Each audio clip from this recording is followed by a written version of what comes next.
আসসালামু আলাইকুম। আজ আমরা এসেছি চুয়াডাঙ্গা জেলার লিচু খেতে, যেখান থেকে লিচু উৎপাদন করা হচ্ছে সারা বাজারব্যাপী লিচু সরবরাহ করা থাকে।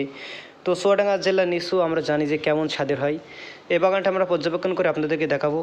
দেখুন, এটা যে লিচু দেখানো হচ্ছে এটা কিন্তু বোম্বাই লিচু এক ধরনের। তো এই লিচু যারা খেয়েছেন তারাই জানেন যে এই লিচুটা কেমন। এছাড়াও আমরা দেখতে পাচ্ছি গাছে কিছু ধরনের লিচু আছে, যে লিচুগুলো এখনও পরিপূর্ণ কালার আসেনি, তবে আর 10 দিনের ভিতরে হয়তো এই কালারগুলো চলে আসতে পারে। তারপরে দেখুন, এই গাছে পরিপূর্ণ লিচু, যেভাবে লিচু হওয়ার কথা সেভাবে হতে মানে এখনও পারে নাই, কিন্তু পরবর্তীতে কিছু কিছু কারণ আছে যেগুলো ওষুধের কারণেও হয়ে থাকে। তো দেখুন যে লিচুগুলো কেমনভাবে ধরেছে। এই লিচুগুলো আপনারা কিনতে পারবেন চাইলে এই বাগান থেকে।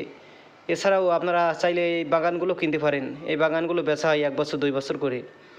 তো তারপরেও দেখা যাচ্ছে যে গাছে লিচু কিছু হালকা পরিমাণে দেখা যাচ্ছে। এছাড়াও আমরা লক্ষ্য করছি যে একটা করে দেখা যাচ্ছে, যেখানে মানুষ লিচু বাগান পাহারা দিয়ে থাকে, রাত্রি ঘুমিয়েও থাকে। এখানে যারা থাকে তারা অনেক রিস্কের সাথে থাকা হয় আর কি। এছাড়াও আপনারা আরও কিছু লোক লিচু বাগানে আমরা সবাই যত্ন সহকারে লিচুগুলো সব ঠিক করছি। আপনারা খাবেন, আপনাদের জন্য খাওয়ার জন্য সব ঠিক করা হচ্ছে।